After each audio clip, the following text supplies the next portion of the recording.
உறவுகளின் தொகுப்பாய் உருவெடுத்ததுதான் குடும்பம். தாத்தா, பாட்டி, தந்தை, தாய், அண்ணன், தம்பி, சித்தப்பா, சித்தி, பெரியப்பா, பெரியம்மா, தமக்கை, தங்கை, மாமன், மாமி, பேரன், பேத்தி என்று ஆலமரமாய் 1000 விடுது பரப்பிய குடும்பம்தான் இன்று உறவுகளை தவிர்த்து ஒற்றை பனைமரமாய் ஒதுங்கி நிற்கப் பார்க்கிறது. அன்பின் அடித்தளத்தில் எழுந்து நின்ற குடும்பக் கோயில் இன்று பொருள் தேட்டம், இன்ப நாட்டம் என்ற அந்நிய கலாச்சாரச் சூறைக்காற்றில் ஆட்டம் கண்டு சிறந்த விழுமங்களை இழந்து விழுந்து கிடக்கிறது. ரோம் ஒரு நாளில் கட்டி முடிக்கப்பட்டதில்லை என்பது எவ்வளவு உண்மையோ அவ்வளவு உண்மை குடும்பம் என்ற அமைப்பு ஒரே நாளில் உருவாகிவிடவில்லை என்பதும். ஒவ்வொரு செங்கல்லாய் எழும் வீட்டைப் போலவே மனித வாழ்வில் குடும்பம் என்பது கால நடையில், பண்பாட்டு வளர்ச்சியில் கொஞ்சம் கொஞ்சமாய் கனிந்து வளர்ந்தது. குரங்கிலிருந்து மனிதன் உருவாவதற்குள் எத்தனை பரிணாம மாற்றங்கள் நிகழ்ந்தனவோ அத்தனை பரிணாம மாற்றங்கள் குடும்பம் உருவாவதிலும் நிகழ்ந்தன. தமிழர் வாழ்வில் வரலாற்று காலம் கிமு 300 இருந்துதான் தொடங்குகிறது. மனித இனம் தென்னிந்தியாவில் 3 லட்சம் ஆண்டுகளுக்கு முன்பே தோன்றியது. வரலாற்றுக்கு முற்பட்ட காலத்தில் மனிதனுக்கு குடும்பம் இல்லை. கூட்டம் கூட்டமாய் வரும் கொடிய விலங்குகளை தனி மனிதனாக எதிர்க்க முடியாத நிலையில் மனிதனும் கூட்டம் கூட்டமாய் கூடி வாழத் தொடங்கினான். அன்று முதல் இன்று வரை மனிதன் தனித்து வாழ முடியாதவன்.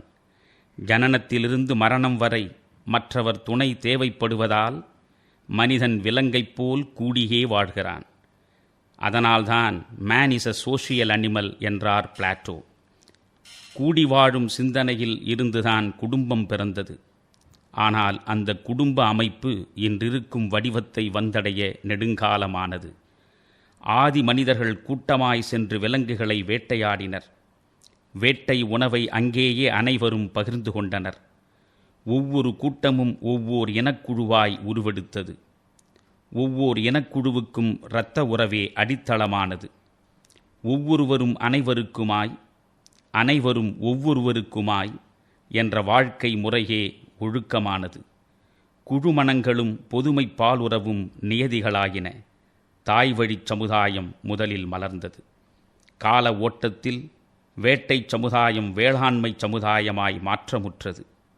வேளாண்மை கால்நடை வளர்ப்பில் ஆடவராதிக்கம் தலையெடுத்ததும் தாய் வழிச் சமுதாயம் தந்தை வழிச் சமுதாயமாய் வடிவமெடுத்தது.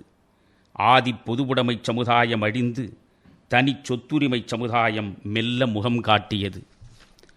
தனிச் சொத்துரிமை வேரூன்றிய சமுதாயத்தில்தான் தலைவன், தலைவி, மகன், மகள் என்று சேர்ந்து வாழும் குடும்பம் பிறந்தது. ஒருவனுக்கு ஒருத்தி என்ற வரையறை வந்து சேர்ந்தது. திருமணம் என்ற சடங்கு தனிமனித வாழ்வில் தவிர்க்க முடியாத இடத்தை பெற்றது. சங்ககால சமுதாயத்தில் இன்று நாம் காணும் குடும்ப வடிவம் முழுமை பெற்றது. ஆனால் திருமணங்கள் காதல் இருவர் கருத்துரிமித்து உணர்வாலும் உடலாலும் இரண்டர கலந்த பின்பே முறையாக நடந்தன. களவு வாழ்க்கைக்குப் பின்பே கற்பு வாழ்க்கை என்பது முந்தைய தமிழர் நெறி. இந்த வாழ்க்கை நெறியை நாம் கற்பெனப்படுவது களவின் வழித்தே என்ற தொல்காப்பிய வரியிலிருந்து தெரிந்து கொள்ளலாம். அடுப்பாரும் கொடுப்பாருமின்றி தம்முள் தாமே எதிர்ப்பட்டு நெஞ்சங்கலந்து நின்ற காதலர்களைத்தான் சங்க இலக்கியங்கள் காட்டுகின்றன. குறுந்தொகையில் ஓர் அழகான காவியக் காட்சி. மலைச்சாரலில் சற்றும் எதிர்பாராத சூழலில் தலைவனும் தலைவியும் நேருக்கு நேர் சந்திக்கின்றனர். அதுதான் அவர்களுடைய முதல் சந்திப்பு. அதற்கு முன்பு அவர்கள் இருவரும் ஒருவரை ஒருவர் வேறெங்கும் சந்தித்ததுமில்லை, சேர்ந்து வாழச் சிந்தித்ததுமில்லை. ஊழின் பெருவலியால் இருவரும் சந்தித்த நொடிப்பொழுதில் இதயக் கலப்பு நேர்ந்துவிட்டது. அந்த இடத்திலிருந்து தலைவன் பிரிய வேண்டிய வேளை வந்தது. தன்னை அவன் பிரியப் போகிறான் என்ற உண்மை புரிந்ததும் தலைவியின் வேல்விழிகளில் இருந்து கண்ணீர் வழிந்தது. அவளுடைய நெஞ்சத்தின் வாட்டத்தை முகம் காட்டியது. அந்த வாட்டத்தை நோட்டமிட்ட தலைவன் வாய் திறந்து பேசுகிறான். பெண்ணே, நேற்று வரை நீ யாரோ நான் யாரோ, உன்னுடைய தாயும் என்னுடைய தாயும் யார் யாரோ, உன் தந்தையும் என் தந்தையும் உறவினர்கள் இல்லை. ஆனாலும் இன்று இணைந்து விட்ட நம் இதயங்கள் பிரிய மறுக்கின்றன. வானத்தில் கருத்து கிடக்கும் மேகம் குளிர்ந்து மழையாய் மாறி நிலத்தில் விழுந்து ஓடும்போது அந்த நிலத்தில் படிந்திருக்கும் செம்மண் நிறத்தை அது உள்வாங்கி செந்நீராய் மாறிவிடும். அதற்கு பின் அந்த நீரில் கலந்துவிட்ட சிவப்பு வண்ணத்தை எந்த ரசவாதத்தாலும் பிரித்துவிட முடியாது. அப்படித்தான் நம்முடைய 2 நெஞ்சங்களும் செம்புலப்பெயல் நீராய் இன்று மாறிவிட்டன. இயற்கையோடு இயைந்து வாழ்ந்தவன் சங்ககாலத் தமிழன். 2 மனங்களின் இணைப்பைச் செம்மண் நீருடன் சேர்த்து பார்த்தவன் சங்கப் புலவன். மணவிழா கண்டு குடும்பக் கோவிலில் நுழைவதற்கு முன்பே மனங்கள் இணையும் காதல் உற்சவம் நடத்தி பார்த்தவர்கள் நம் முன்னோர்கள்.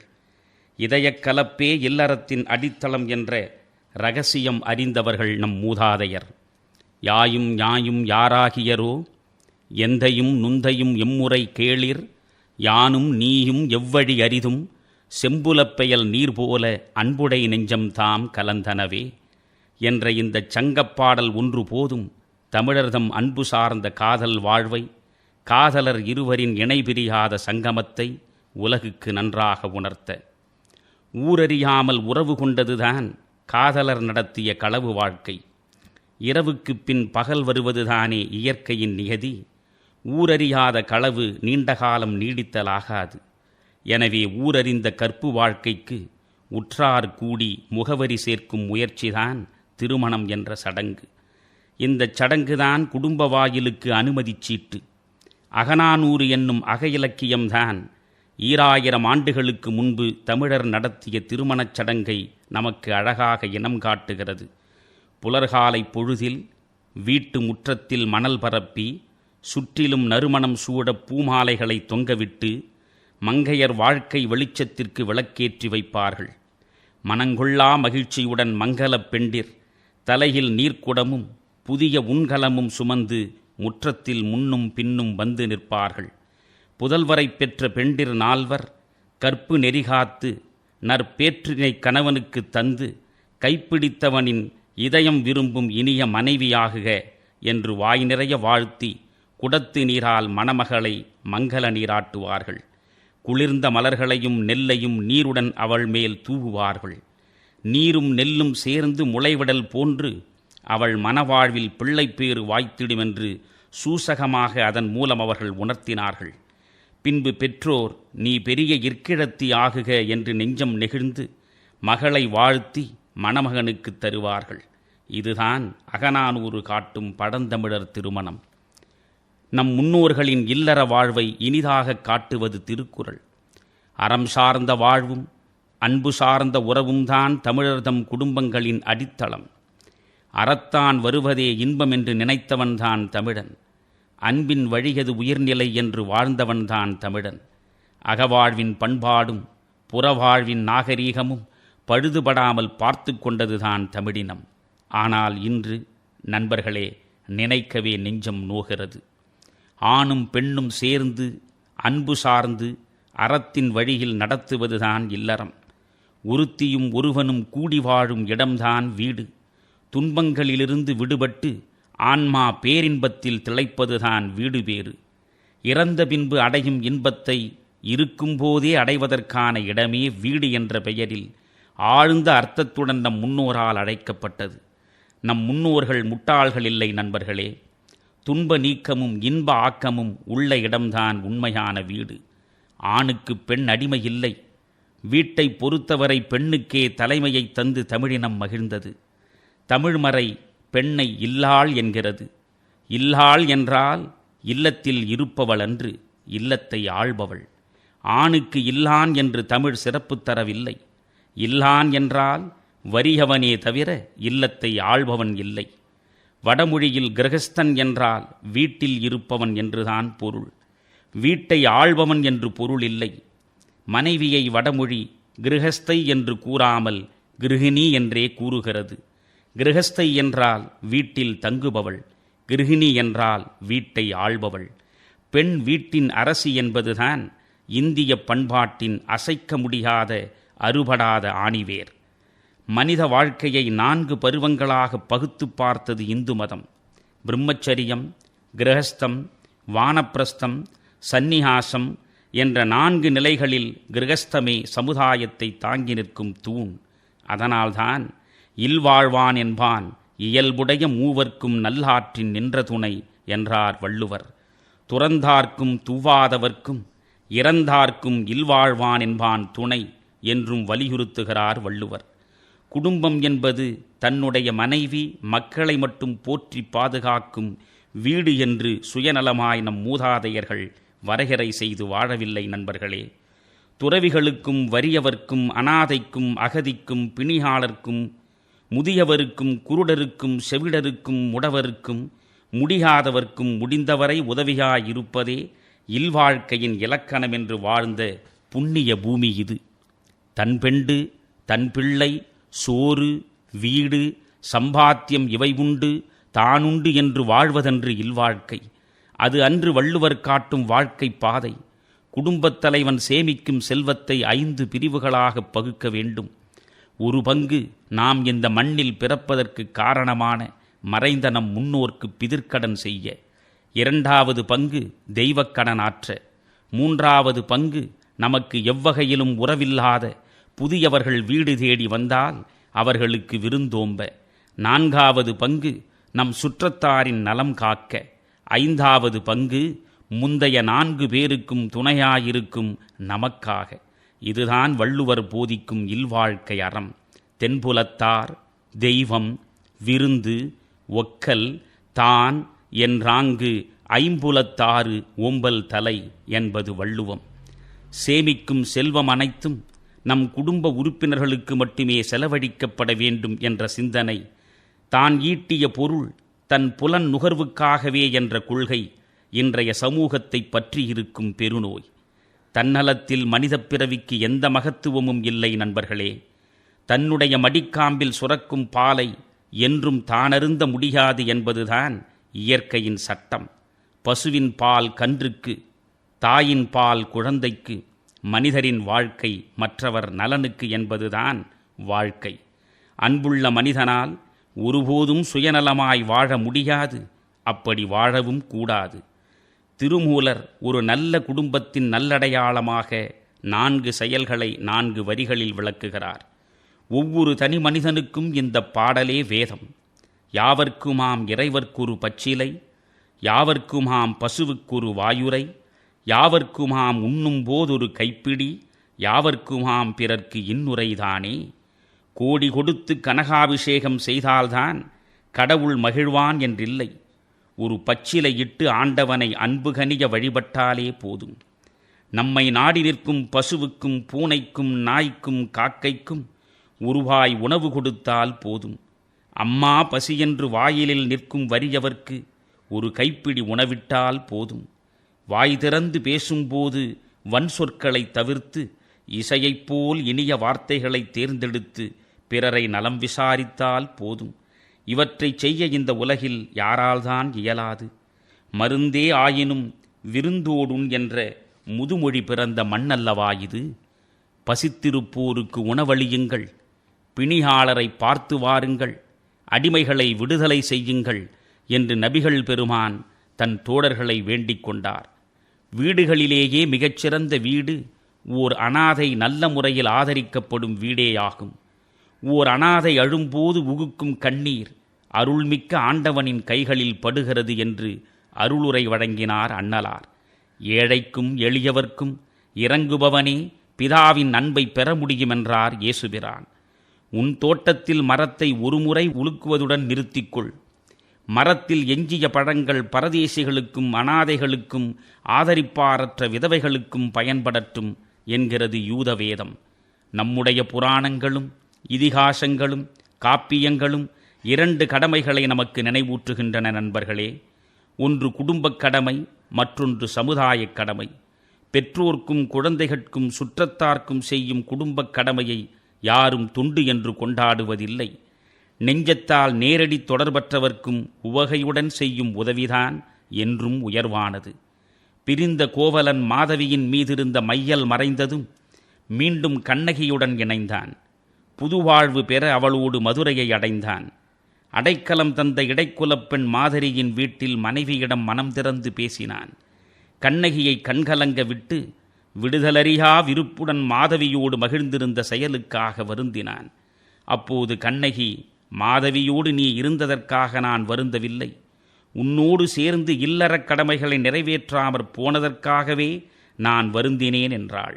அறவோர் கழித்தலும் அந்தணர் ஓம்பலும் துறவோர் கெதிர்தலும் தொல்லோர் சிறப்பின் விருந்தெதிர் கோடலும் இழந்த நிலை குறித்தே அவள் வருந்தினாள் என்கிறார் இளங்கோவடிகள். விருந்தோம்புவதை வீட்டின் தலையாய கடமையாக கருதிய தமிழ் மண்ணில் இன்று வயது முதிர்ந்த பெற்றோரை ஓம்புவதே வேண்டாத வேலையாகிவிட்டது. பணத்தை தேடு, அந்த பணத்தை கொண்டு உன் சுகத்தை நாடு என்ற பல்லவிதான் இன்றைய புதிய பொருளாதார வாழ்வின் பூபாலமாகிவிட்டது. பாசம் இருந்த இதயத்தை இன்று ஆசைகள் ஆக்கிரமித்து கொண்டன. அன்பு நிறைந்த குடும்பத்தை பணம் தனித்தனி தீவாய் துண்டாடிவிட்டது. கணவனுக்கும் மனைவிக்கும் இடையில் கூட கண்ணுக்கு தெரியாத இரும்பு திரை விழுந்துவிட்டது. பாசத்தால் நெகிழ்ந்த நெஞ்சங்கள் பாறையாய் இறுகிவிட்டன. வெளிப்பார்வைக்கு குடும்பம் இருக்கிறது, ஆனால் ஒவ்வொரு குடும்பத்திலும் குழப்பம் கூடுகட்டி வாழ்ந்து கொண்டிருக்கிறது. தமிழ் குடும்பம் கிராமங்களில் கூட்டு குடும்பமாகவே வேரூன்றியது. தாத்தா, பாட்டி, அப்பா, அம்மா, அண்ணன், தம்பி, தமக்கை, தங்கை, பெரியப்பா, பெரியம்மா, சித்தப்பா, சித்தி, மாமா, அத்தை, அவர்களுடைய பிள்ளைகள், ஆடு, மாடு, நாய், பூனை என்று வீடு முழுவதும் மனிதர்களும் வீட்டு விலங்குகளும் பறவைகளும் நிறைந்திருந்த பாசம் மிக்க வாழ்க்கை இன்று நிர்மூலமாகிவிட்டது. கூட்டு குடும்பத்தில் ஒரே கூரையின் கீழ் கூடி வாழ்ந்தவர்கள் வீட்டு வேலைகளை பிரித்து கொண்டனர். வருமானம் முழுவதும் ஒரே நிர்வாகத்தின் கீழ் குவிந்தது. தேவைகளுக்கேற்ப அது பகிர்ந்தளிக்கப்பட்டது. படுக்கை அறையும் சமையலறையும் வீட்டில் முக்கிய அங்கம் வகித்தன. தமிழர் வாழ்வில் அன்று தொட்டு இன்று வரை உணவும் போகமும் பெற்றிருக்கும் முக்கியத்துவத்தை யாரும் திரை போட்டு மறைத்துவிட முடியாது. கவிஞர் வைரமுத்து வரிகளில் சொல்வதானால், வீட்டு பெண்மக்கள் படுக்கையறைக்கும் சமையலறைக்கும் இடையில் ரன்கள் எடுத்தே ரணமாகிப் போனார்கள். இந்த இரண்டு அறைகளிலும் அந்நிய பிரவேசம் அநாகரிகமாய் அத்துமீறலாய் கூட்டு குடும்பத்தில் கருதப்பட்டது. கூட்டு குடும்பத்தில் குறைகளும் இருந்தன, ஆனாலும் அதன் கட்டுமானத்தில் பாதுகாப்பு இருந்தது. ஆட்டு மந்தை எப்போதும் தன்னை மேய்க்கும் இடையனின் அருகில் இருந்தால் அதற்கு இருமடங்கு பாதுகாப்பு கிடைக்கிறது. ஒன்று இடையனின் கண்காணிப்பு, மற்றொன்று தமக்கிடையே உள்ள கூட்டு வலிமை. கூட்டு குடும்பத்திற்கும் இது பொருந்தும் நண்பர்களே. மாறாத சமய நம்பிக்கையும் மண்ணின் மரபார்ந்த வாழ்க்கை நெறிகளும் கூட்டு குடும்பத்தின் கட்டுமானம் குலைந்து விடாமல் நீண்ட காலம் காப்பாற்றி வந்தன. அவற்றையும் மீறி மேலை நாட்டு கலாச்சார காற்று மெல்ல மெல்ல கிராமங்களின் கூட்டு குடும்பங்களில் வீசத் தொடங்கியது. நுகர்பொருள் நாகரீகம் கிராமத்து மனிதர்களையும் சுற்றி வளைத்து முற்றுகையிட்டது.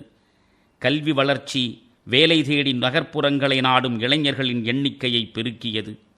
தனிநபர் சுகபோகம் மட்டுமே வாழ்க்கையின் ஒரே நோக்கம் என்று மனித மனோபாவம் மாறியது. முதியோரும் பெற்றோரும் சுமக்க வேண்டாத சுமைகளாயினர். பொருளாதார சக்திகள் குடும்ப உறவுகளை கூறு போட்டன. கூட்டு குடும்ப கட்டிடம் இவற்றை தாழ முடியாமல் தகர்ந்து தரைமட்டமானது. திண்ணை வைத்த வீடுகள் திசையெங்கும் காணாமல் போயின. தமிழர் வாழ்வின் தனிப்பெரும் விழுமங்கள் தங்கள் முகவரியை தொலைத்தன. வாழ்க்கை பயணத்தின் ஒவ்வொரு அடியும் வணிகமயமானது. குடும்ப வீணையின் ஆதார சுருதி அன்றும் இன்றும் என்றும் பெண்தான் நண்பர்களே. அதனால்தான் மனைக்கு விளக்கம் மடவாள் என்கிறது நான்மணிக்கடிகை. இல்லதென் இல்லவள் மாண்பானாள் என்று வினா தொடுக்கிறது வள்ளுவம். இல்லாள் அகத்திருக்க இல்லாததொன்றில்லை என்னும் உண்மையை அறியாத தமிழர் இல்லை. ஆண் மட்டும் இருக்கும் இடத்தை குடும்பம் என்று யாரும் குறிப்பிடுவதில்லை. மாண்ட மனையாளை இல்லாதான் இல் அதர் காண்டற்கரியதோர் காடு என்கிறது நம் நாலடியார். சிறந்த மனைவி இல்லாதான் வாழும் வீடு வழிகாண்பதற்கு அரிய காடு என்பது வாழ்க்கை அனுபவத்திலிருந்து வந்து விழுந்த வாக்கியம் நண்பர்களே. இல்லறம் என்பது கற்புடைய மனைவியோடு இல்லின் கண் இருந்து செய்யும் அறம் என்கிறார் சிலப்பதிகார உரையாசிரியர் அடியார்க்கு நல்லார். இல்லறம் அல்லது நல்லறம் இல்லை என்று ஔவை சொன்னதன் அடிப்படை நோக்கமே பெண்ணின் பெருமையை போற்றுவதுதான். அடக்கம், பொறுமை, தியாகம், இரக்கம், பிறர் நலம், தொண்டு அனைத்தும் கலந்த கலவையே பெண். அவளுடைய தலைமையில் இயங்குவதனால்தான் இல்லறம் நல்லறமாகிறது. குடும்பம் கோவிலாவதும் குப்பை மேடாவதும் பெண்ணின் கைகளில்தான் இருக்கிறது. பாவேந்தர் பாரதிதாசன் குடும்ப விளக்கு என்று குறிப்பிட்டது பெண்ணைத்தான், ஆண்மகனை அன்று. பெண்தான் எப்போதும் வீட்டையே சிந்திப்பவள். அவளுடைய சிந்தையணு ஒவ்வொன்றிலும் நீக்கமர குடும்ப நலனே நிறைந்திருக்கும். இதை பாவேந்தர் குடும்ப விளக்கில் அற்புதமாய் காட்டுவார். தையல் வேலையில் ஈடுபடுகிறாள் நம் தையல். ஆடிக்கொண்டிருந்த தையற் பொறியினை அசைக்கும் ஓர் கை, ஓடிக்கொண்டிருக்கும் தைத்த உடையினை வாங்கும் ஓர் கை, பாடிக்கொண்டே இருக்கும் பாவையின் தாமரை வாய், நாடிக்கொண்டே இருக்கும் குடித்தன நலத்தை நெஞ்சம் என்று குடும்பப் பெண்ணின் குணநலத்தை துல்லியமாய் படம் பிடிக்கிறார் பாவேந்தர். எத்தொழிலைச் செய்தாலும் ஏதவத்தை பட்டாலும் முத்தர் மனமிருக்கும் மோனத்தே, வித்தகமாய் காதி விளையாடி இரு கைவீசி வந்தாலும் தாதி மனம் நீர்க்குடத்தேதான் என்ற பட்டினத்தார் பாடல் குடும்பப் பெண்ணுக்கும் பொருந்தும் நண்பர்களே. எந்த நிலையிலும் முத்தர் மனம் மோனத்தில், என்ன விளையாட்டானாலும் தலையில் தண்ணீர் குடம் சுமந்து வரும் பெண்ணின் சிந்தனை நீர்க்குடத்தில். எப்படிப்பட்ட சூழலிலும் தலைவியின் நெஞ்ச நினைவுகள் முழுவதும் தன்னுடைய குடும்பத்தில் என்பதுதான் நிஜம். கணவனும் மனைவியும் கற்க வேண்டிய முதல் பாடம் ஒருவருக்கொருவர் விட்டு கொடுத்தல்தான். அதுவே கடைசி பாடமும் கூட. இழப்பு இல்லாதவரை காண்பது இல்லை என்பதுதான் உயரிய தத்துவம். ஆண் தன்னை இழந்து பெண்ணையும், பெண் தன்னை இழந்து ஆணையும் காண்பதிலேதான் வாழ்க்கை இருக்கிறது. வளையாததும் கடினமானதும் முறிகின்றன, மென்மையானதும் விட்டு கொடுப்பதும் நிலைத்து வாழ்கின்றன. சர்வைவல் ஆஃப் த ஸ்ட்ராங்கஸ்ட் என்பதன்று வாழ்க்கை விதி, சர்வைவல் ஆஃப் த ஃபிட்டஸ்ட் என்பதுதான் என்றும் வாழும் விதி என்பதை ஆண் பெண் அனைவரும் உணர வேண்டும். ஆணின் துணையின்றி பெண்ணும், பெண்ணின் உறவின்றி ஆணும் வாழ்வதென்பது இயற்கைக்கு முரணானது நண்பர்களே. ஒன்று மட்டும் போதுமென்றால் இரண்டெதற்கு? இரண்டின் இணைப்பில்தானே ஒன்றே பிறக்கிறது. ஆணுக்கு பெண் அடிமையாக இருக்க வேண்டிய அவசியமே இல்லை. இணைந்திருங்கள், ஆனால் உங்கள் இணைப்பில் இடைவெளி இருக்கட்டும். கோவிலை தாங்கும் தூண்கள் இடைவெளி விட்டே நிற்கின்றன. இசை தரும் வீணையின் நரம்புகள் விலகியே இருக்கின்றன. Stand together, yet not too near together, for the pillars of the temple stand apart, even as the strings of a lute are alone, though they queer with the same music என்ற கலீல் கிப்ரானின் கவிதை எவ்வளவு ஆழ்ந்த அர்த்தமுள்ளது தெரியுமா? ஆண் பெண் உறவுதான் உலக இயக்கத்திற்கு அடித்தளம். கணவனுக்காக மனைவியும், மனைவிக்காக கணவனும், பிள்ளைகளுக்காக இருவரும் அழுத கண்ணீர்தான் உலகத்தில் அதிகம். உண்மையான காதல் வாழ்வின் கடைசி வரை அன்பு குறைவதில்லை. மனம் முழுவதும் பிரவாகமாய் பொங்கிப் பெருகும் அன்பு காமத்தில் இல்லை, காதலில்தான் உண்டு. காமம் சரீரம் சம்பந்தப்பட்ட சதைமயக்கம். அது உடம்பிலே தொடங்கி உடம்பிலேயே முடிந்து விடுகிறது. காதல் உள்ளத்தில் நுழைந்து உதிரத்தின் அணுக்களில் கலந்து ஆன்ம அன்பில் மட்டுமே இறுதி மூச்சு வரை ஆழ்ந்திருக்கும். காதல் வாழ்வில் எழுந்த குடும்பம் காலமெல்லாம் நிலைத்திருக்கும்.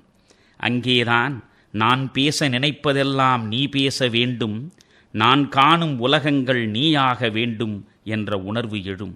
சரீரத்தின் கவர்ச்சி முடிந்த பின்னாலும் சாகும் வரை உள்ளத்தின் உறவு தொடரும். புதுமலர் அல்ல, காய்ந்த புற்கட்டே அவள் உடம்பு. சதிராடும் நடையாள் அல்லல், தள்ளாடி விடும் மூதாட்டி. மதியல்ல முகமவட்கு, வரள் நிலம், குழிகள் கண்கள். எது எனக் இன்பம் நல்கும், இருக்கின்றாள் என்பதொன்றே என்ற பாவேந்தரின் முதியோர் காதலுக்கு அன்புதான் ஆணிவேர். அந்த அன்பு இருந்தால் இல்லத்தில் பிரிவில்லை, விவாகரத்துக்கு வழியில்லை, பாசத்திற்கு குறைவில்லை, புறக்கணிப்புக்கு இடமில்லை. வறுமையால் குடும்பம் சிதைவதில்லை நண்பர்களே.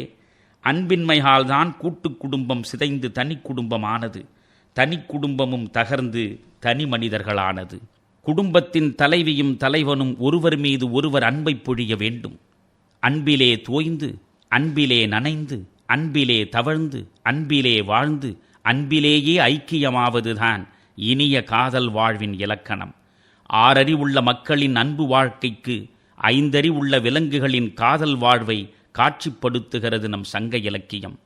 ஆண்மானும் பெண்மானும் கோடையின் வெம்மை தாழாமல் தாகத்தில் தவிக்கின்றன. கால்கடுக்க அங்குமிங்கும் ஓடி அலைந்தும் தண்ணீரை காண முடியவில்லை. ஆனாலும் முயற்சியை கைவிடாமல் மேலும் தளர்நடை நடந்து தேடும்போது அம்மான்களின் பார்வையில் ஒரு சிறிய பள்ளம் தென்படுகிறது. பள்ளத்தின் அடியில் ஒரு மானின் தாகத்திற்கும் காணாத அளவில்தான் தண்ணீர் குறைவாக இருந்தது. 2 மான்களும் நீரருந்த நெருங்கின. தான் அருந்தினால் தன் துணைக்கு தண்ணீர் கிடைக்காது.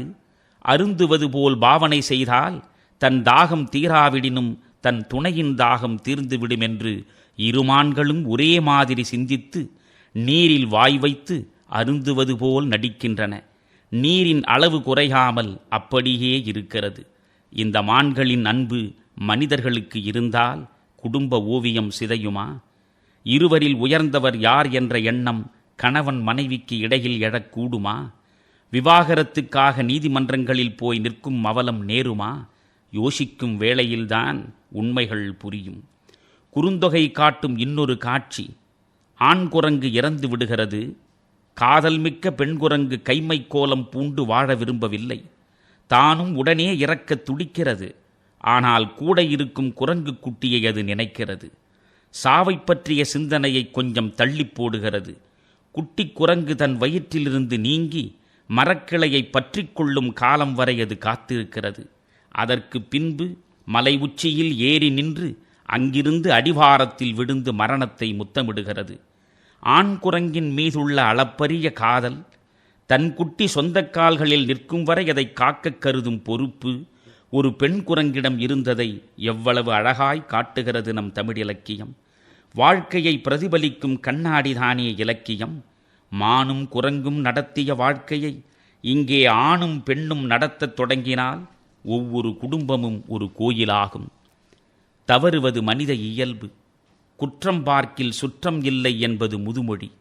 குடும்பத்தில் ஒருவர் தவறிழைத்தால் அடுத்தவர் அதை பெரிதுபடுத்தாமல் மன்னித்து மறத்தலே நன்று. அன்பே வடிவான பெண்கள் ஆண்களை எளிதில் மன்னிப்பதுண்டு. ஆனால் பெண்களின் தவறை மன்னிக்கும் மனோபாவம் இங்கே ஆண்களிடம் அவ்வளவாக இருப்பதில்லை. சூதில் பணையப் பொருளாய் தன்னை வைத்த பாண்டவர்களை பாஞ்சாலி மன்னித்தாள். நடுக்காட்டில் நள்ளிரவில் விட்டுவிட்டு ஓடிய நலனை தமயந்தி மன்னித்தாள். நெருப்புக் குழிகள் நடத்திய ராமனை சீதை மன்னித்தாள். மாதவியிடம் மையலுற்று கைப்பொருள் அனைத்தையும் இழந்து நின்ற கோவலனை கண்ணகி மன்னித்தாள். ஆனால் அப்பாவி அகலிகையை கோதம முனிவன் மன்னிக்கவில்லை. நண்பர்களே, கோபத்தில் சாபம் தந்து கல்லாக்கினான். குற்றமற்ற ரேணுகையை ஜமதக்னி மன்னிக்கவில்லை. மகன் பரசுராமனை அழைத்து தாயின் தலையை துண்டிக்கச் செய்தான். அன்பு கனிந்த உள்ளத்தில் வேற்றுமை இல்லை, பகைமை இல்லை, ஆணவமில்லை, சுயநலமில்லை. இதோ குறுந்தொகை இலக்கியம் காட்டும் இன்னொரு அழகான காட்சி. சரீர சபலத்திற்கு உள்ளான தலைவன் தவறிழைத்து விடுகிறான். தான் இழைத்த தவறு தலைவிக்கு தெரிந்துவிடக் கூடுமோ என்று ஐயுறுகிறான். இல்லம் சென்றால் இதயம் வருந்த தலைவி தன்னிடம் நடந்து கொள்வாளோ என்று தயங்குகிறான். தன்னுடைய தயக்கத்தை தலைவிக்கு நெருக்கமான தோழியிடம் மெல்ல அவன் வெளிப்படுத்துகிறான். அப்போது தோழி நிலத்தினும் விரிந்த, வானினும் உயர்ந்த, கடலினும் ஆழ்ந்த தலைவியின் அன்பு நெஞ்சத்தை ஓர் அழகிய இயற்கை சார்ந்த ஓமையின் மூலம் உணர்த்துகிறாள். என் தலைவியை விட்டகன்று அவளுக்கு நீ தவறிழைத்தாலும் அவள் அன்பில் குறையின்றி உன்னை என்றும் ஏற்று வாழ்வாள். உழவர்கள் வயலை உழும்போது அதில் மலர்ந்து மனம் பரப்பும் நெய்தல் மலர்களை களைந்து நீண்ட வரப்பின் மீது வீசி எறிவார்கள். அப்படி மலர்களை வரப்பில் அவர்கள் வீசி எறிந்தாலும் பூமியில் இருக்கும் நெய்தற்கிழங்கு மீண்டும் மீண்டும் மலர்களை மண்ணில் மலரச் செய்யும். அதே போன்றுதான் என் தலைவியை நீ ஒதுக்கி வைத்தாலும் அவள் உன்னை மறந்து உயிர் வாழக்கூடிய உள்ளம் பெற்றவள் இல்லை. மீண்டும் மீண்டும் அன்பையே உன்மீது பொழிந்து என்றும் உன் நலம் நாடி நிற்பாள் என்ற குறுந்தொகை கூற்று நினைந்து நினைந்து நெகிழத்தக்கது. நண்பர்களே, பாலியல் தவறுதான் பல குடும்பங்களை பாழாக்குகிறது. பறவைகளிடம் இருக்கும் வாழ்க்கை ஒழுக்கம் மனிதர்களிடம் இல்லை. இலினோயிஸ் என்ற கிளி தன் துணைக்கிளி இறந்ததும் தானும் இறந்து விடுகிறது. வீட்டியர் என்னும் பறவை தன் இணைமறைந்த ஒரு மாதத்திற்குள் தானும் மரணத்தை தழுவிக்கொள்கிறது. கோல்டன் ஈகிள் பறவை வேறொன்றை நாடாமல் தன் துணைப்பறவையோடு மட்டும் 100 ஆண்டுகள் வாழ்கிறது. வீட்டு புறா இருக்கிறதே, அது மாற்று சிந்தனைகளை ஒருபோதும் பெற்றதில்லை. வீட்டு ஈ ஒரு சமயம் அழுகிய புண்ணின் மீதும் மறுசமயம் ஆண்டவனுக்கு படைக்கப்பட்ட நிவேதனப் பொருள்களின் மீதும் அமரும். ஆனால் தாமரையில் தேன் உண்ணும் வண்டு அதைத் தவிர வேறொன்றையும் மறந்தும் நாடாது. ஆண்மக்கள் ஈக்களாக இல்லாதவரை குடும்பத்தில் குழப்பங்களுக்கு வாய்ப்பில்லை. ஒவ்வொரு குடும்பத்திற்கும் பணம் தேடுவதுதான் இன்று முழுநேர பணியாகிவிட்டது. ஆசைகள் குறைவாக இருந்தபோது தேவைகள் குறைவாக இருந்தன. தேவைகள் குறைவாக இருந்தபோது ஊதியம் குறைவாக இருந்தாலும் குடும்பம் நிறைவாகவே நடந்தது. இன்று ஒவ்வொரு மனதிலும் கனவுகள் ஏராளம். ஓடி ஓடி உழைத்தாவது தேடி தேடி பணம் சம்பாதித்து வாழ்க்கை சுகங்கள் அனைத்தையும் விலைக்கு வாங்கிவிட வேண்டும் என்ற ஆசை எல்லை கடந்து வெறியாகவே வளர்ந்துவிட்டது. சொந்த வீடு, சுகமான வாகனம், வண்ணத் தொலைக்காட்சி, குளிர்சாதன பெட்டி, வகை வகையாய் ஆடைகள், விதம் விதமாய் அணிகலன்கள், கம்ப்யூட்டர் கருவிகள், எலக்ட்ரானிக் சாமான்கள், வங்கிக் கணக்கில் வளரும் பணம் என்ற இடைவிடாத தேடலில் வாழ்க்கை இங்கே முற்றிலும் எந்திரமயமாகிவிட்டது. கூலித் தொழிலாளிகளின் குடும்பங்களில் குறைந்தபட்ச வசதிகளுக்கும் வாய்ப்பில்லை. ஆலை முதலாளிகளின் மாளிகைகளில் பணம் இருக்கும் அளவுக்கு பாசமில்லை. செலவுக்கு பணம் தேடுபவர்கள் ஒரு பக்கமும் பணத்துக்கு செலவு தேடுபவர்கள் மறுபக்கமுமாக நம் சமூகத்தின் முரண்பட்ட முகம் பரிதாபமாய் இங்கே பல்லிழிக்கிறது. இதில் நடுத்தர வர்க்கம் நாடு கடந்தாவது காசு தேடும் கனவுகளில் புதைந்து கிடக்கிறது. அனாவசிய தேவைகளுக்கான அவசர தேடலில் குடும்ப உறவுகளின் அன்பு சங்கிலிகள் அறுபடும் அபாயம் இன்று அதிகரித்திருக்கிறது. காலையில் போன கணவன் நள்ளிரவில் வீடு திரும்பி மதுவின் மயக்கத்தில் தளர்நடையிட்டு உடுத்திய உடைகளை கூட களையாமல் கட்டிலில் சாய்ந்து விடுகிறான்.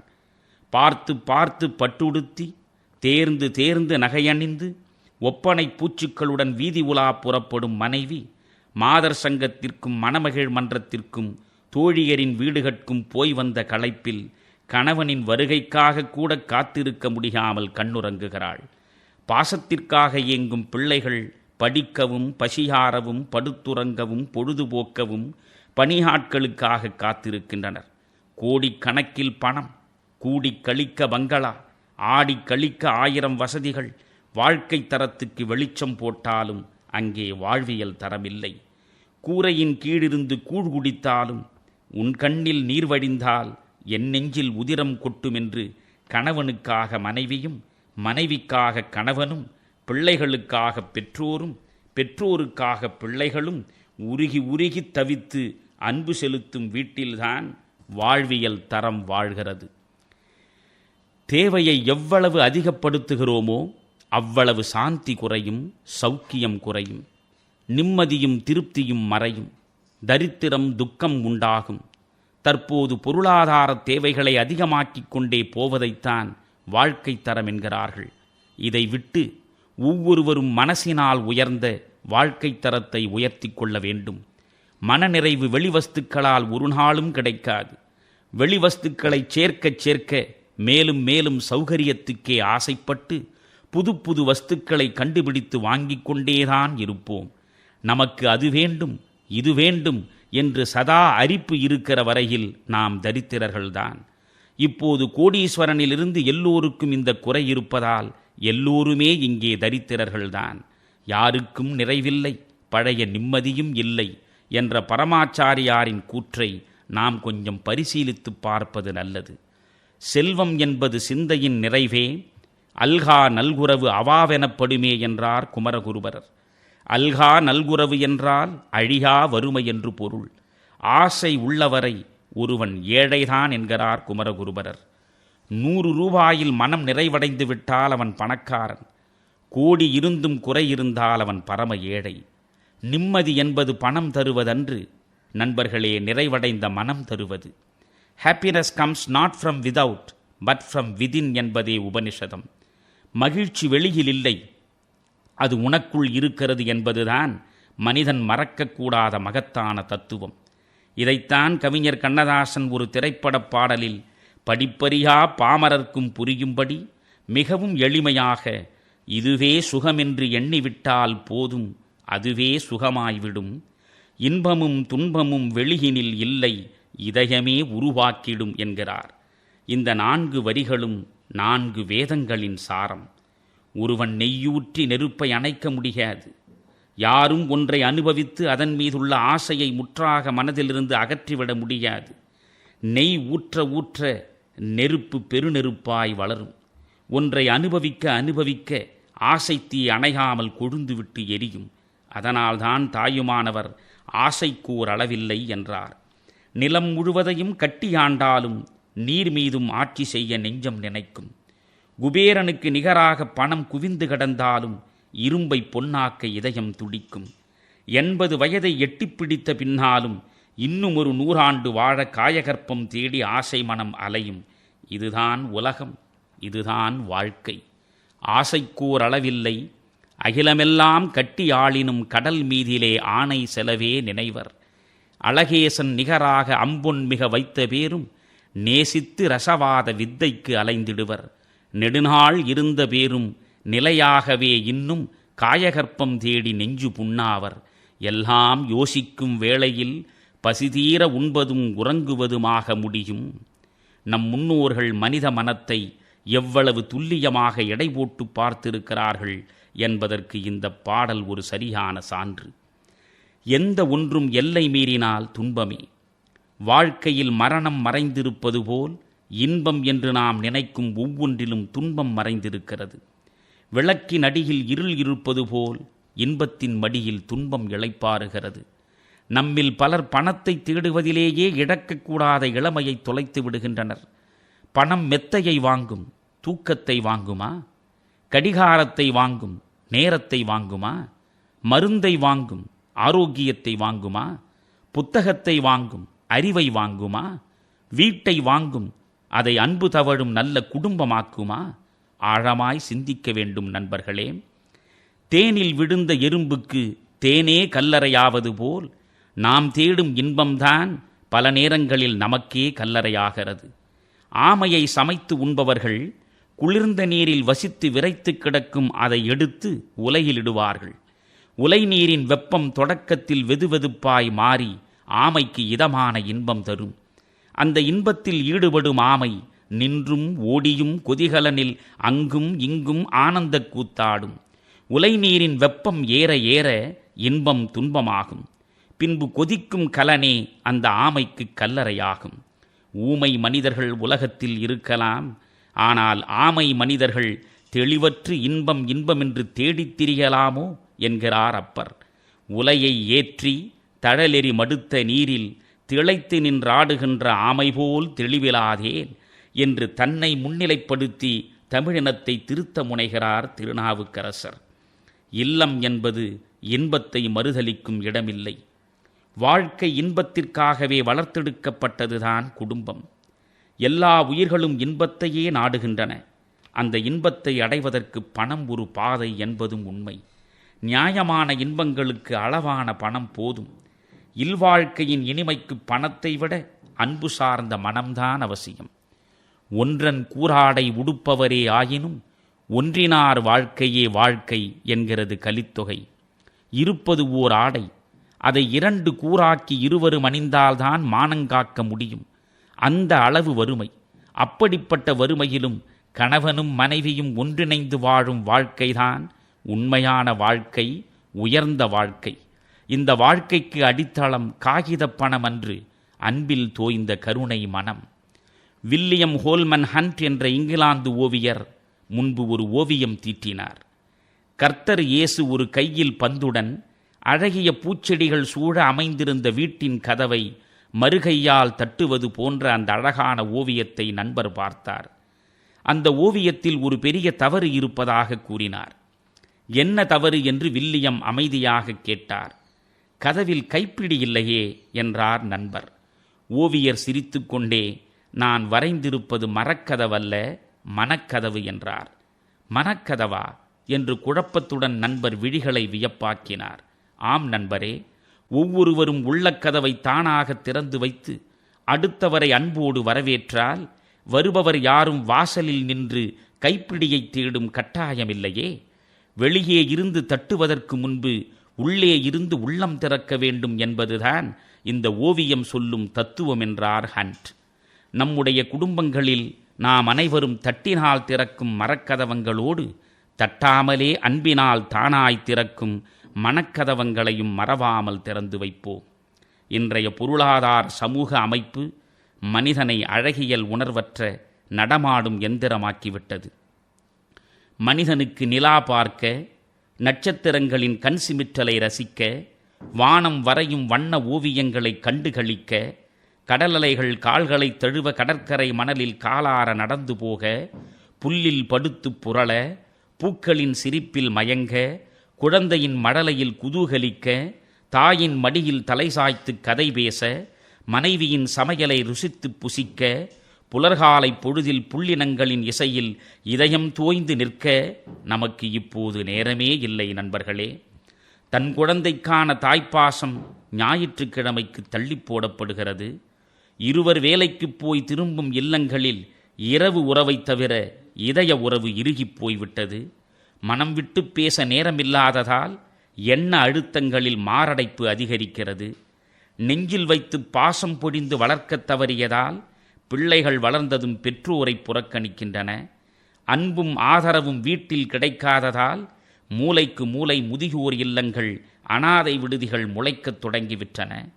கூட்டு குடும்பம் சிதைந்து நேற்று தனி குடும்பமானது. இன்று தனி குடும்பமும் சிதைந்து ஆணும் பெண்ணும் தனித்தனி மனிதர்களாக வாழ்ந்தால் என்ன என்ற சிந்தனை வந்துவிட்டது. குடும்ப அமைப்பு முற்றாகச் சிதைந்தால் உயிர்களின் உறவுகள் அற்றுப்போகும். உறவுகள் இல்லாத உலகத்தில் வன்முறையும் பலாத்காரமும் சுயநலமும் வாழ்க்கை முறைகளாக மாறும். நம் மூதாதையர்கள் நடத்திய குடும்பத்தை நாம் கொஞ்சம் நினைவு முற்றத்தில் நின்று திரும்பி பார்ப்போம். அதுதான் எவ்வளவு அன்பு சார்ந்த இனிமையான இல்லறம். சங்கப்புலவர் கூடலூர் கிழார் காட்டும் ஒரு குடும்பக் காட்சி.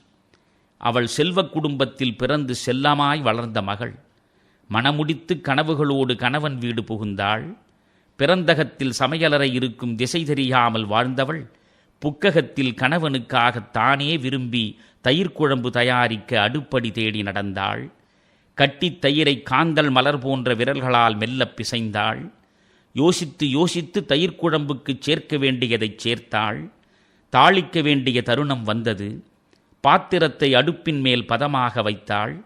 அடுப்பில் நெருப்பு வளர ஊதுகுழல் எடுத்து அடிவயிற்றிலிருந்து ஊதினாள்.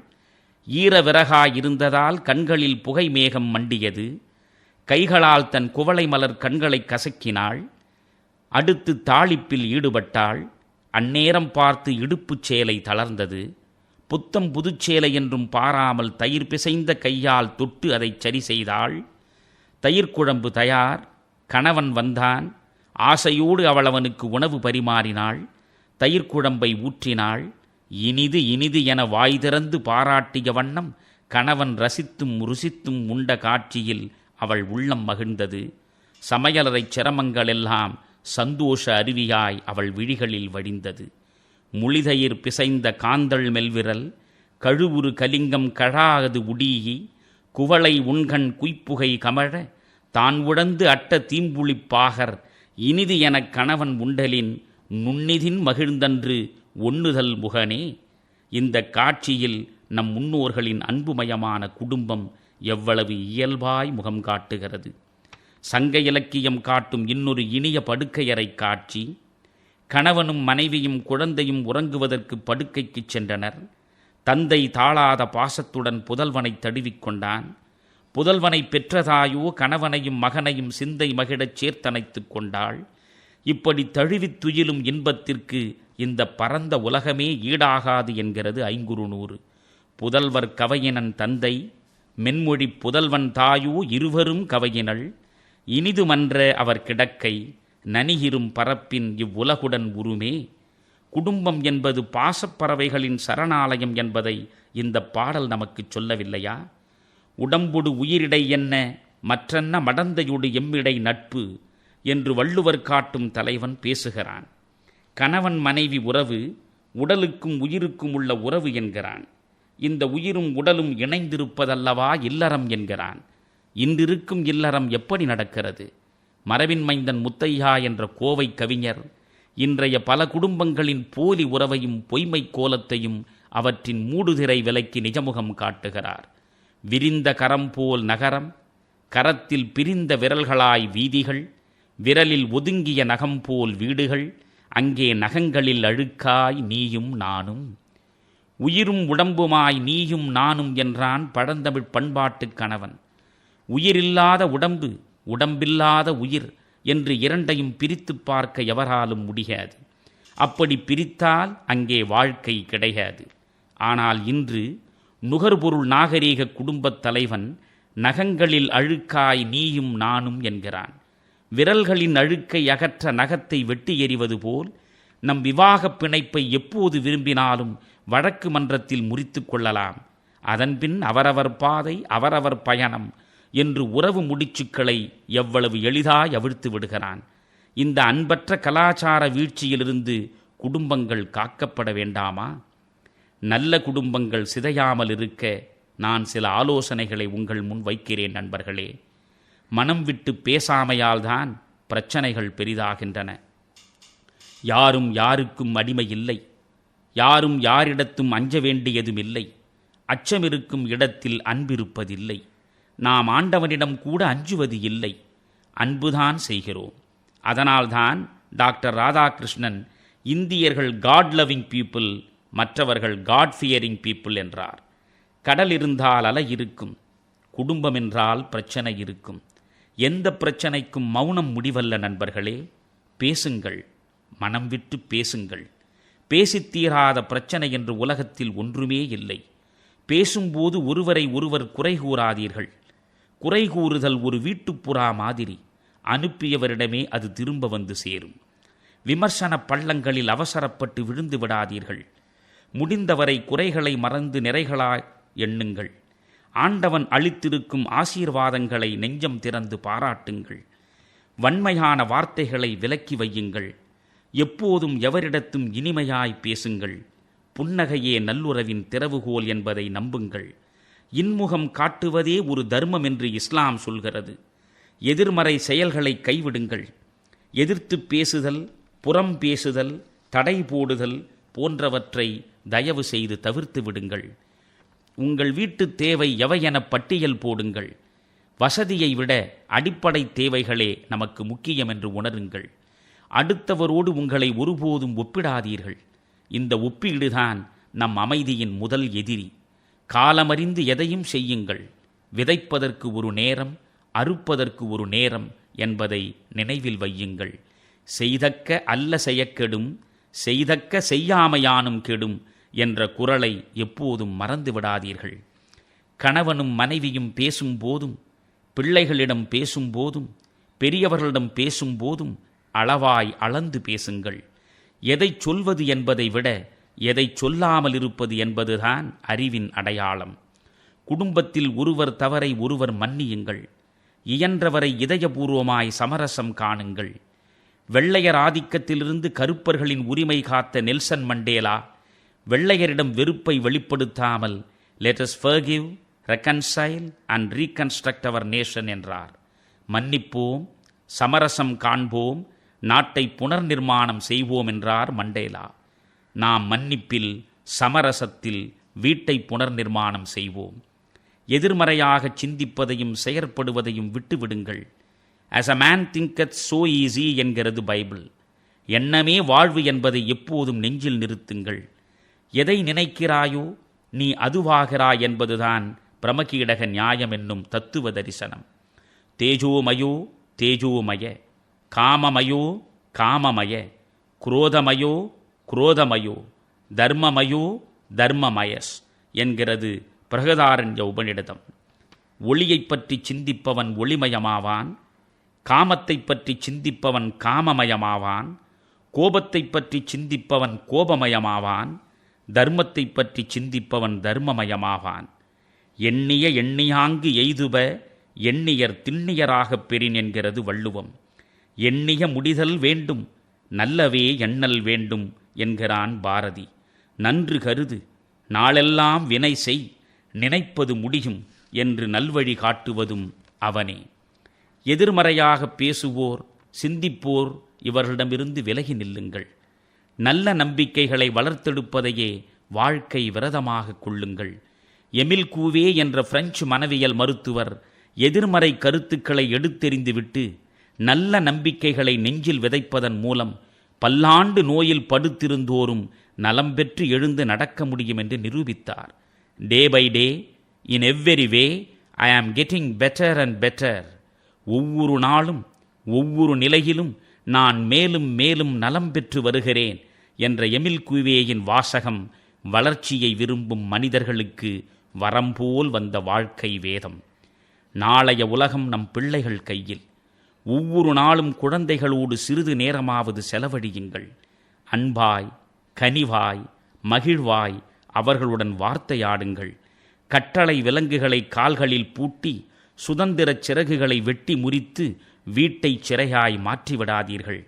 Children come through you but not from you. You may give them your love but not your thoughts. You may strive to be like them but seek not to make them like you என்கிறார் Khalil Gibran.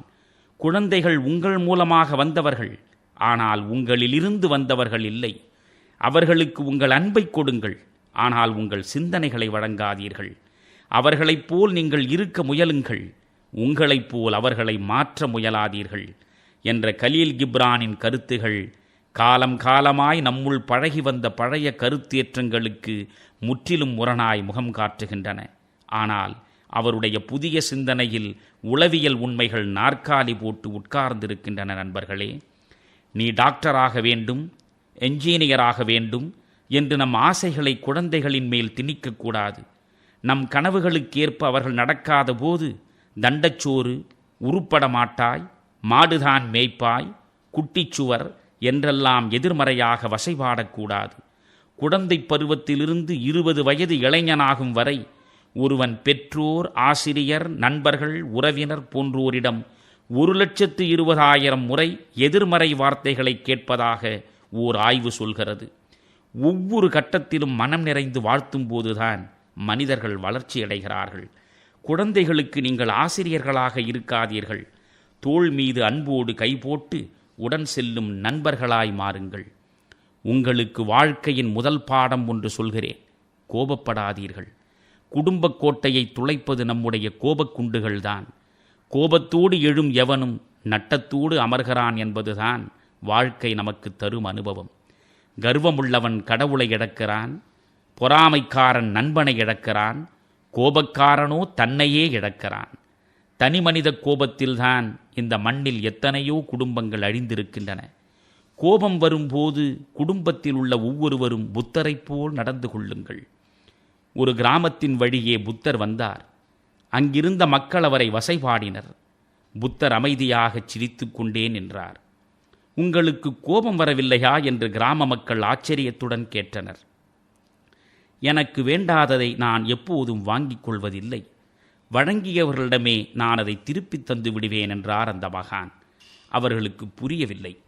உங்களை சந்திப்பதற்கு முன் வழியில் சிலர் என்னை சந்தித்தனர். அவர்கள் எனக்கு இனிப்பு வழங்கினர். நான் இனிப்பு உண்பதில்லை. வேண்டாத இனிப்பை அவர்களிடமே திருப்பித் தந்துவிட்டேன். அதே போன்றுதான் எனக்கு வேண்டாத உங்கள் வசைமொழிகளை உங்களிடமே தந்துவிட்டேன். நான் ஏற்காத ஒன்றால் எனக்கு எப்படி கோபம் வரும் என்று சொல்லி மீண்டும் சிரித்தார் புத்தர். நாமும் கொஞ்சம் புத்தராக முயன்றால் என்ன? கடைசியாக ஒரு கதை சொல்கிறேன். ஒரு துறவி இருந்தார். அவரிடம் ஞானம் பெற 2 மாணவர்கள் விரும்பினர். என்னிடம் படிப்பதற்கு முன் உங்களுக்கு ஒரு பரிசோதனை வைக்கிறேன். பரிசோதிக்கப்படாத வாழ்க்கை வாழத் தகுதியற்றது. ஆளுக்கு ஒரு விதை தருகிறேன். அதை செடியாக்கி 6 மாதங்களுக்கு பின் பூத்த மலர்களுடன் என்னிடம் வாருங்கள் என்றார் துறவி. 6 மாதங்கள் மறைந்தன. ஒரு மாணவன் 2 மலருடன் வந்தான். 2 மலர்கள்தானா உன் செடியில் பூத்தன என்றார் துறவி. ஆம் ஐயனே, நீங்கள் தந்த விதை பழுது. பயிரிட்ட மண் வறண்டு கிடந்தது. இடுவதற்கு உரமில்லை. அதனால் 2 மலர்களே கிடைத்தன என்றான் மாணவன். அப்போது அடுத்த மாணவன் 100க்கு மேற்பட்ட மலர்களுடன் அங்கு வந்தான். உன் செடியில் மட்டும் இவ்வளவு மலர்கள் எப்படி பூத்தன? ஆச்சரியப்பட்டார் துறவி. ஆசானே, நீங்கள் தந்த விதையை நான் நேசித்தேன். விதைத்த மண்ணை மனம் நிறைய வாழ்த்தினேன். மலரப்போகும் செடிக்கு நன்றி சொன்னேன். இவ்வளவு பூக்கள் அதனால் எனக்கு கிடைத்தன என்றான் அந்த இரண்டாவது மாணவன். உயிருள்ள உயிரற்ற அனைத்தையும் நேசிக்க வேண்டும். கிடைத்ததை நெஞ்சார வாழ்த்த வேண்டும். நம்பிக்கையோடு வளர்ச்சியை எதிர்கொள்ள வேண்டும். இவைதான் உங்களுக்கு நான் தரும் வாழ்க்கை பாடம் என்று வாய்மலர்ந்தார் துறவி. நம் அனைவருக்குமே இது நல்ல பாடம் அல்லவா? காலத்தின் ஓட்டத்தில், நாகரீகத்தின் வளர்ச்சியில், பண்பாட்டு மலர்ச்சியில் மனிதனுக்கு பரிசாக வாய்த்ததுதான் குடும்பம். சேர்ந்து வாழ்வதில்தான் சிறப்பு இருக்கிறது. விட்டு கொடுத்தலில்தான் உண்மையான மகிழ்ச்சி மலர்கிறது. முகமறியாத மனிதர்களோடு உறவு பூண்டு உதவிக்கரம் நீட்டுவதில்தான் நிஜமான நேசத்தின் நிறம் தெரிகிறது. புரிதலில்தான் வாழ்க்கை ஒளிமயமாகிறது. உழைப்பை நேசியுங்கள். துன்பத்திலும் இன்பம் காணுங்கள். உளிகளின் வலிகளை பொறுத்து கொண்டால்தான் சிற்பமாக முடியும். இல்லையென்றால் காலமெல்லாம் கல்லாகத்தான் இருக்க வேண்டும். தனக்கு மிஞ்சியதை சமுதாயத்துடன் பகிர்ந்து கொள்ளுங்கள். காற்று முழுவதையும் வெளியே விடாமல் தனக்குள் தக்க வைத்துக் கொள்ளும் பந்து உதைபடுகிறது.